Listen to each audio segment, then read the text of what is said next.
우리가 하나님을 만난 예배자들 중심으로 살펴보고 있는데요. 처음에는 복음서의 저자들을 중심으로 살펴봅니다. 지난주에는 마태, 오늘은 마가, 다음 주에는 누가를 함께 살펴보도록 하겠습니다. 근데 마태, 마가, 누가 설교가 쉽지 않은 게요. 정보가 많이 없어요. 성경도 마태, 마가, 누가에 대해서는 많이 말하지 않습니다. 그래서 세 인물의 설교가 쉽지는 않은데요. 그 중에서도 마가는 비교적 마태와 누가에 비해서 정보가 많거든요. 그래서 마가에 대해서 오늘 여러분들 명확하게 듣고 이해하시는 귀한 시간 되셨으면 좋겠어요. 여러분, 마가가 누구일까요? 마가에 대해서 들어보셨습니까? 마가에 대해서 여러분 너무 분명하게 아는 것은 마가가 복음서를 썼잖아요. 마가, 복음. 그죠? 마가는 복음서, 4개의 복음서 중에 한 복음서의 저자입니다.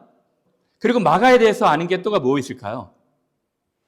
마가의 다락방에 대해서는 많이 아실 거예요. 마가는 큰 집을 소유하고 있었습니다. 엄밀히 말하면 마가의 집이 아니었어요. 마가의 어머니의 집이었죠.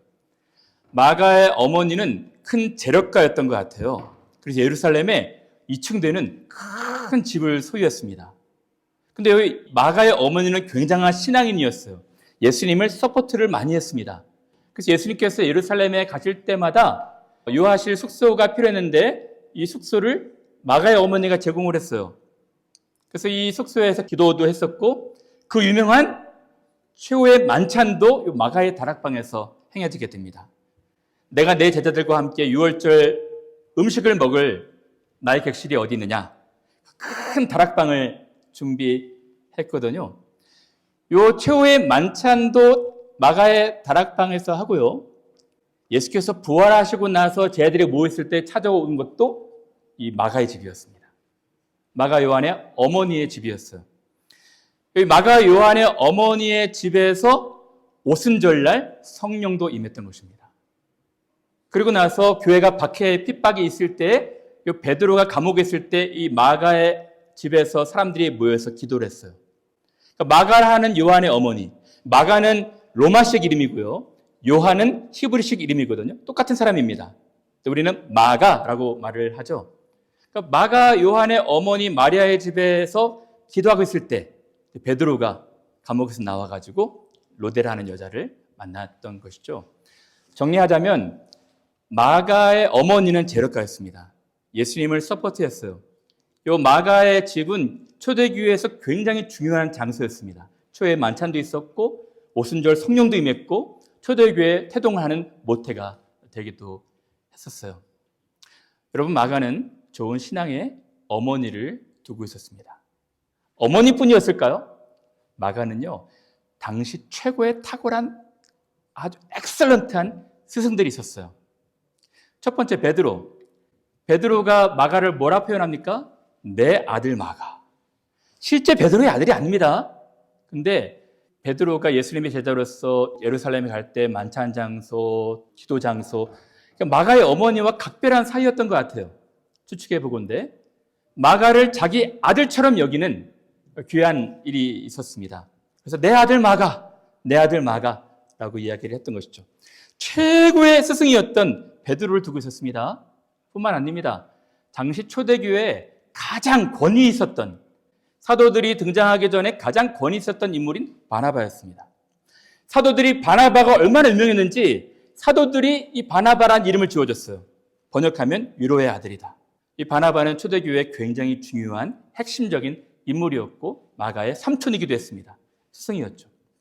뿐만 아닙니다. 베드로, 바나바뿐만 아니라 이방인의 사도 바울과 동역했던 기록이 있습니다.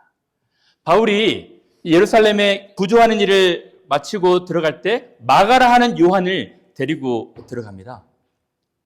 그래서 다시 요약하자면 마가는 좋은 신앙의 어머니뿐만 아니라 좋은 선생님들이 계셨어요. 스승이 있었습니다. 베드로, 바나바, 바울. 우리 아이들이 어렸을 때부터 아이들을 위해서 기도하고 있는 것이 있거든요. 3가지인데요. 첫 번째는 좋은 친구 만나게 해주세요. 좋은 스승, 선생님 만나게 해주세요.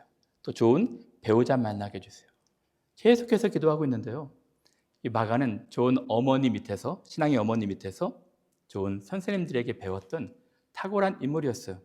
그뿐이 아닙니다. 이 마가는요, 개인적인 영적 체험도 많이 했을 것 같아요.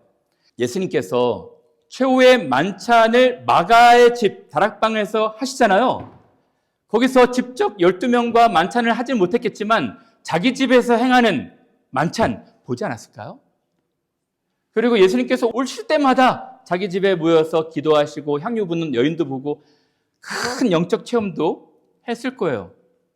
뿐만 아니라 여러분, 부활하신 예수님이 나타나셔가지고 이 집으로 오셨을 때 예수님도 목격했을 것입니다.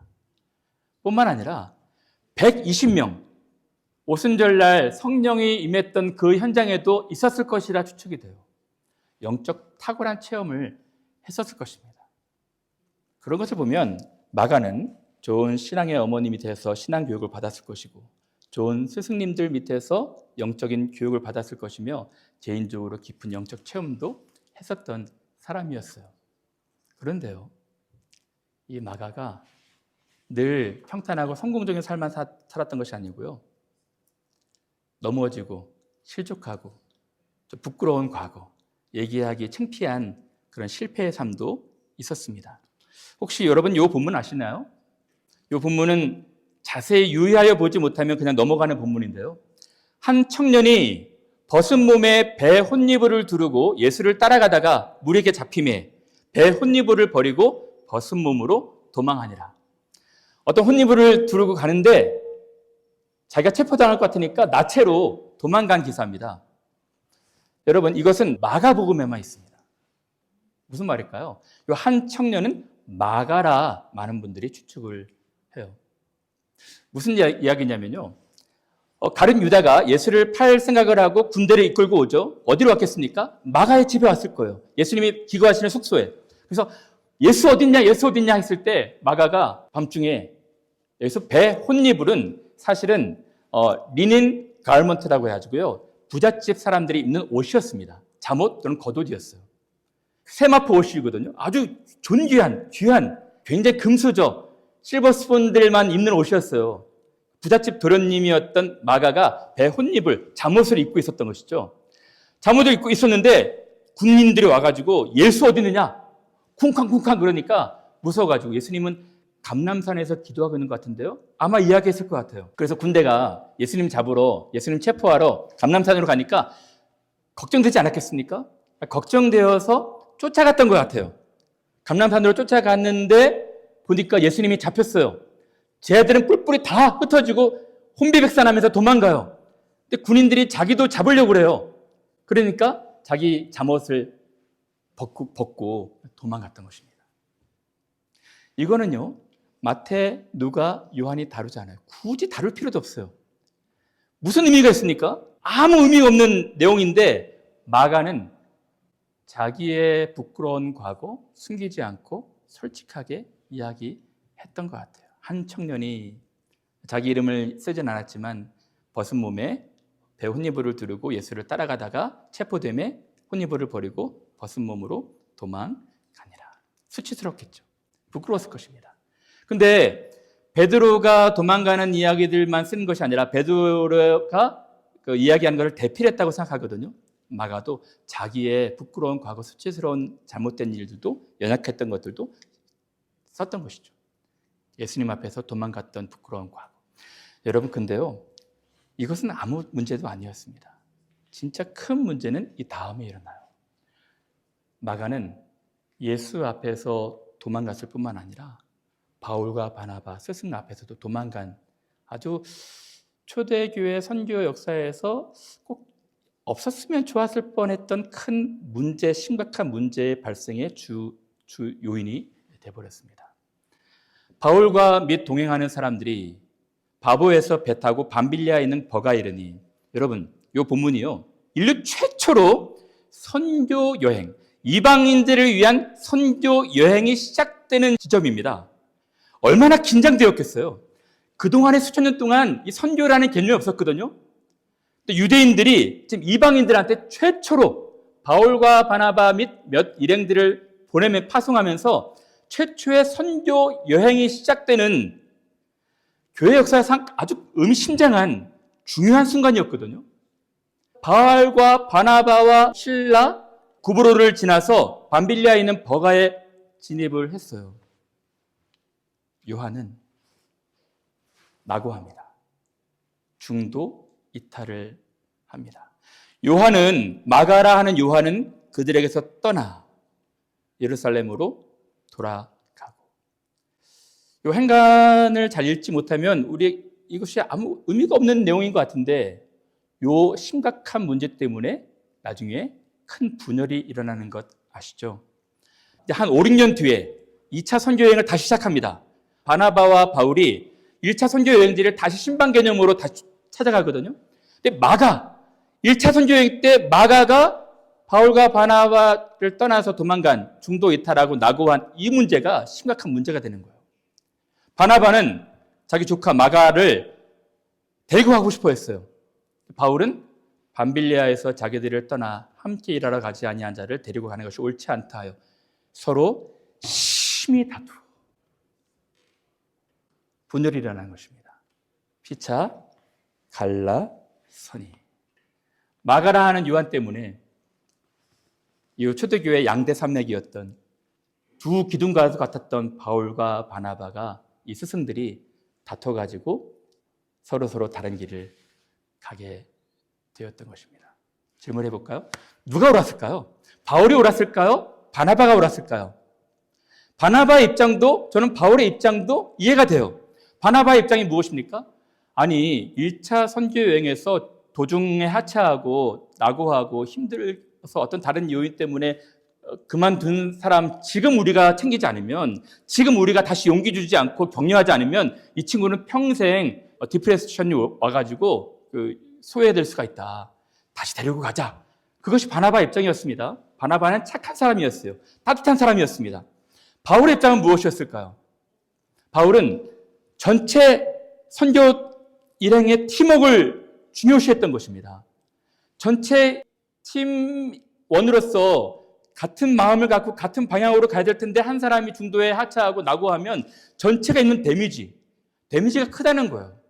그래서 2차 선교 여행도 굉장히 중요하고 어려운 여행일 텐데 또 이런 일들이 있다면 이 선교 팀워크가 어떻게 제대로 이루어지겠느냐. 그래서 단호하고 좀 분명하게 바울은 반대했던 것 같아요. 무엇이 옳았을까요? 제가 끝에 나중에 좀 언급을 하고 싶은데요. 어쨌든 심히 바울이라는 스승과 바나바라는 스승이 다투어서 분열하게 됩니다. 그러면 질문, 왜 요한이, 마가라는 요한이 이 버가에서 비시디아, 안디옥, 이고니온 가지 못하고 도중에 하차했을까요? 중도에 낙오했을까요? 두 가지 큰 추측이 되는데요. 두 가지 입장이 있는데요. 첫 번째는 힘들어서. 여러분, 마가는 부잣집 도련님 아니었겠습니까? 늘 좋은 것만 먹다가 음식도 마음에 안 들고 또 여러 가지 고통, 고난도 있고 불편하고, 요 버가라는 지역은요, 타우루스 산맥, 해발 1600m 큰 산이 앞에 놓여 있거든요. 그 산도 넘어야 되고, 산 넘으면 또 유대인들이 자기를 싫어했기 때문에 핍박과 박해가 있고, 실제 이 비시디아 안디옥에 바나바와 바울이 들어갔을 때 유력자들을 선동해서 박해하고 그 지역에서 쫓아내는 사건이 있었습니다. 마가는 처음에는 해외여행인 줄 알았는데 알고 보니까 전도여행이었던 거예요. 탱자탱자 놀고 싶은 마음도 있었을지 모르겠어요. 근데 죽을 고비가 많은 위험천만한 그런 여행이었기 때문에 힘들어서 도중 하차했다는 의견이 많습니다. 또 한 가지 의견은 뭐냐면, 그렇지 않다. 이 마가의 나이가 예수님 십자가 앞에서 도망갔을 때는 한 10대 후반, 17살로 추정이 되거든요. 이 때는 지금 20대 후반, 30대 초반이었어요. 충분히 먹을 만큼 먹은 나이였습니다. 여러 어려움도 알았겠죠. 알았는데 왜 버가에서 도중에 혼자 이탈했냐면, 아마 바울의 그 리더십, 바울이 주도하고 있는 선교 여행, 이것이 마음에 들지 않았던 것이라 많은 분들이 또 생각을 해요. 원래 바나바와 바울 이 순서로 계속 나오다가 나중에 바울과 바나바 이렇게도 나오지 않고 바울과 및 동행하는 사람들, 바나바 자기 삼촌 스승은 잊혀져 가고 있는 거예요. 그래서 바울의 주도하는 선교 여행, 또 바울은 선교 여행할 때마다 수시로 계획을 바꿔요. 노선을 변경합니다. 여러분, 나중에 비시디아, 안디옥, 이고니온, 루스드라, 더베까지 가다가 다소 지역으로 가서 다시 안디옥으로 가고 예루살렘으로 오면 되는데 역순으로 다시 거꾸로 바울 혼자 결정해서 다시 일행들이 다 따라가거든요. 그러니까 바울이 계속해서 노선을 변경하니까 모르겠어. 마가는 MBTI가 파워 J였는데 이 바울은 계속 P 쪽으로 이렇게 가니까 마음이 안 들었을 것 같기도 해요. 그래서 최근 학자들의 추측은 아마 이 불평과 불만 때문에 이 갈라서지 않았을까라는 이야기를 하는데요. 저는 잘 모르겠는데 전체적인 맥락들을 보면 마가에게 있어서 이 선교 여행은 좀 버겁고 힘들지 않았을까 그런 생각들을 하게 됩니다. 어쨌든 이 불행한 중도 이탈 낙오로 인해서 바나바와 마가는 역사의 뒤안길로 사라집니다. 바나바는 초대교회의 굉장히 큰 기둥 같은 인물이었는데 바나바가 마가를 데리고 나중에 2차 선교여행 때 구브로로 가거든요. 그리고 더 이상 성경에 나오질 않아요. 개인적으로는 참 큰 하나님 나라의 선교회에서 큰 일을 감당할 수 있었을 텐데 이 분열과 다툼이 참 안타까운 결과로 끝나게 된 것이죠. 교회적으로도 큰 타격을 입었을 거예요. 이 바나바, 바울이 한 팀이 되어가지고 어마어마한 큰 파워풀한 선교를 할 수 있었을 텐데 이 바나바는 마가를 데리고 또 다른 차원의 선교여행을 하기 시작하거든요. 결과적으로는 안타까운 일이었어요. 그러나 우리 하나님의 계획, 하나님의 타임테이블, 하나님의 노선은 다릅니다. 하나님이 이 마가를 그냥 내버려 두고 계셨을까요? 그렇지 않습니다. 어떻게 알 수 있을까요? 마가복음을 기록했잖아요.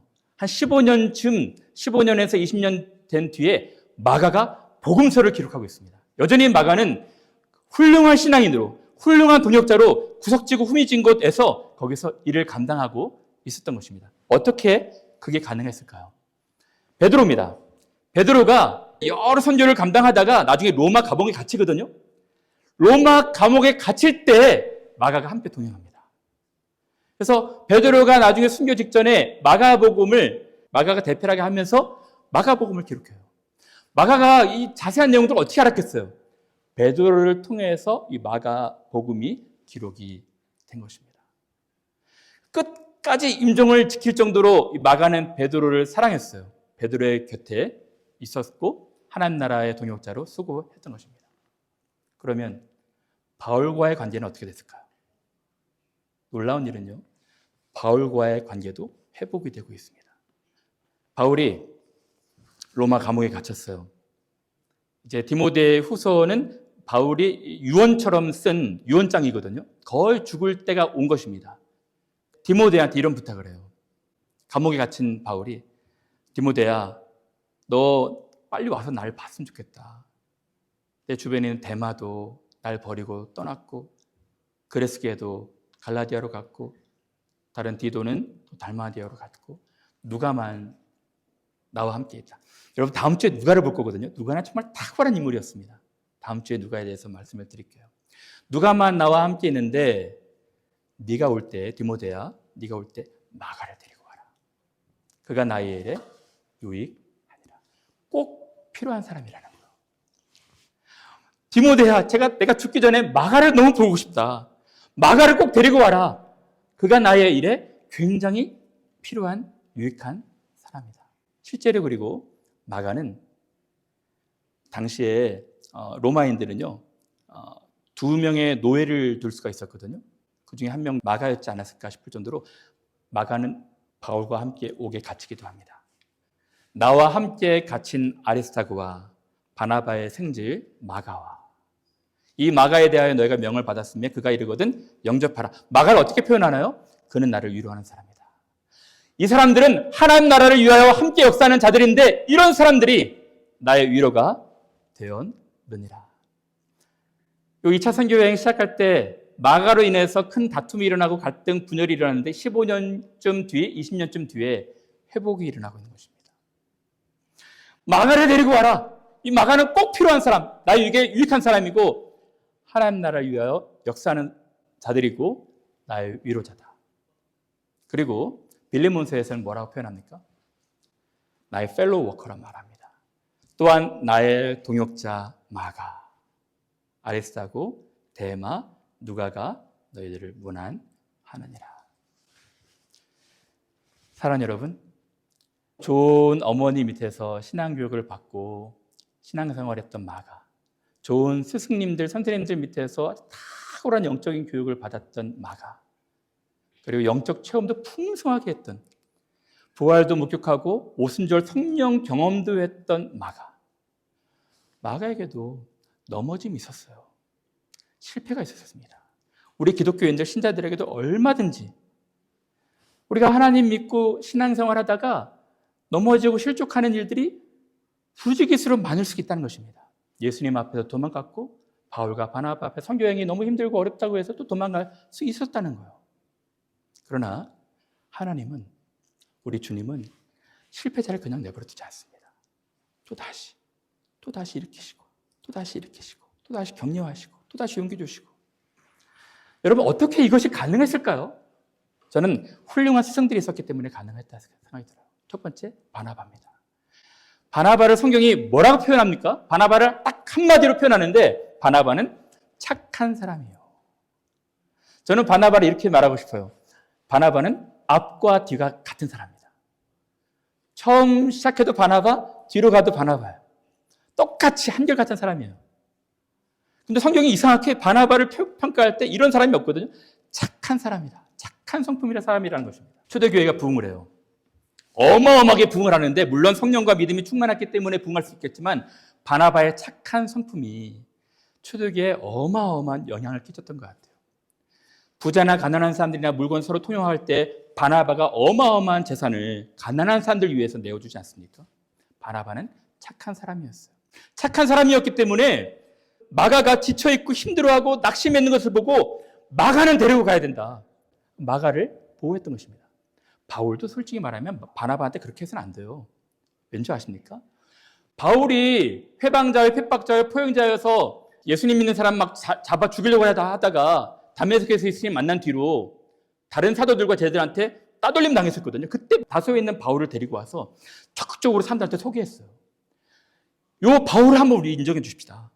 바울이 큰 인물입니다. 우리 바울 한번 믿어봅시다. 변론했거든요.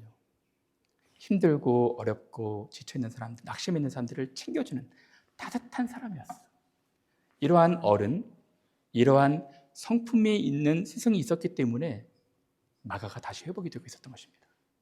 바울은 어땠을까요? 마가 문제로 바나바와 심히 다투어 갈라서고 분열한 이후에도 바울의 마음 한켠에는 계속해서 마가가 생각됐을 거예요. 그래서 바울의 서신에는 마가에 대한 부정적인 표현이 전혀 없거든요. 그래서 15년 오랜 기간 동안 마가를 위해서 기도하고 기다리고 했을 것입니다. 왜 그랬을까요? 바울 자신도 실패자였기 때문에 그래요. 바울 자신도 수도 없이 넘어지는 사람이었기 때문에 그렇습니다. 나는 회방자요, 핍박자요, 포용자로 하나님의 교회를 핍박한 사람이었다. 그도 넘어진 사람이었잖아요.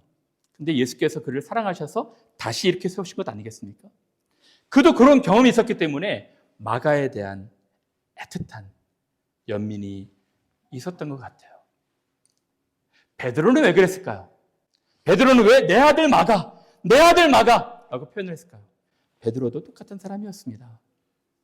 베드로도 3년 동안 주님이 그렇게 사랑하셨는데 주님을 피해 도망갔을 뿐만 아니라 주님을 부인한 사람이었잖아요. 그때 예수님이 용서를 경험합니다.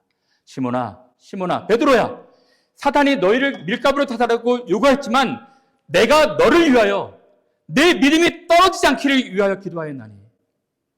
왜 기도하셨나요? 그 이유는 네가 돌이킨 후에 너처럼 넘어지고 실족하고 낙심하고 또 돌아서는 사람들 찾아가서 굳게 하라. 베드로는 이 자신의 과거, 자신의 부끄러운 수치스러운 그 전력들을 잘 알고 있었기에 마가도 품을 수가 있었던 것입니다.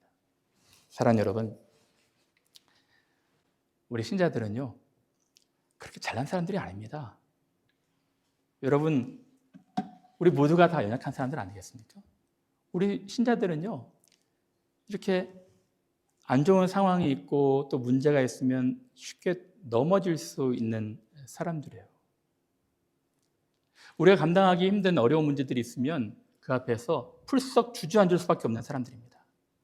경제적인 문제도 있을 수가 있고 관계적인 문제도 있을 수가 있어요. 상황적인 문제도 있을 수 있습니다. 신앙적인 문제도 있을 수가 있어요. 신앙적으로 청소년 때 회의가 되는 거예요. 내가 어머니, 아버지 밑에서 너무 좋은 교육, 좋은 목사님들, 좋은 스님들 밑에서 너무 좋은 교육을 받았지만 이건 잘 이해가 안 된다. 교회를 떠날 수 있는 것입니다. 그리고 교회 안에서 일어나는 많은 일들, 상실감을 느껴서 이제 다시는 교회 다니고 싶지 않다. 떠날 수 있는 거예요. 얼마든지 넘어질 수가 있고요. 얼마든지 실수할 수가 있습니다. 이런 경우에 여러분 예수님의 기다리심을 생각하셔야 돼요.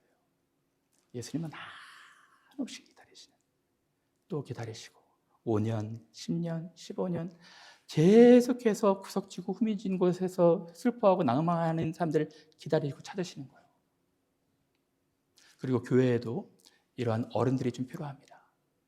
교회에도 이러한 스승도 필요하고 동역자도 필요하고 바나바처럼 따뜻하게 기다려주는, 바울처럼 단호했지만 여전히 그를 위해서 기도해주는, 바울도 베드로도 다 실패자 아니었겠습니까? 다 넘어지는 경험들을 했었잖아요. 그래서 넘어지는 사람들 비판하거나 나무라거나 야단치지 않고 똑같은 마음으로 기다려주고 기도해주는 이런 마음이 우리에게 필요한 것입니다. 시편에는 여호와께서는 모든 넘어지는 자들을 붙드시며 비굴한 자들 또는 짓눌린 자들을 일으키시는도다. 저는 우리 교회 공동체가 그랬으면 좋겠어요. 우리 예수님의 따뜻한 기다리심. 그래서 여러분 청소년들, 우리 교회 청소년들 많죠? 청소년들이 실수하고 잘못하고 넘어지면 여러분 어른스러운 마음으로 그들 품어주시고, 신앙적으로도 잘 이해가 안 되는 부분이 있으면 또 기다려주고 이해해주고, 그리고 주일학교 때 열심히 다니다가 한동안 오랫동안 교회를 떠났다가 다시 교회를 찾는 마태와도 같은 사람들이 있다면 또 기다려주고 또 위해서 기도해주고, 또 우리와 함께 공동체에서 신앙생활 하다가 여러분들 마음에 맞지 않는 잘못하는 부분들, 좀 눈에 거슬리는 부분들이 있으면 또 기다려주고 또 품어주고, 그것이 교회가 아닐까요? 그것이 예수님 마음이 아닐까요? 사랑하는 여러분, 마가는 처음에는 이 신앙에 좋은 어머니, 스승, 또 신앙의 영적 체험들을 많이 한 사람이었지만 넘어지는 일들, 크게 초대교회 선교회에 큰 어려운 일들을 주는 요인이 되었지만 그는 따뜻한 스승들을 통해서 다시 재기하고 있습니다. 다시 일어서고 있어요. 그래서 이 마가가 다시 일어서지 않았다면 마가복음이라는 너무 탁월한 복음서를 우리가 갖지 못했을 거예요. 사랑하는 여러분, 오늘도 우리 하나님이, 주님이 여러분들 기다리시고 또 품으시고 또 관용하시고 너그러이 대하심을 기억하시면서 우리 주님의 품으로 나오시는 복된 여러분들 되시기를 간절히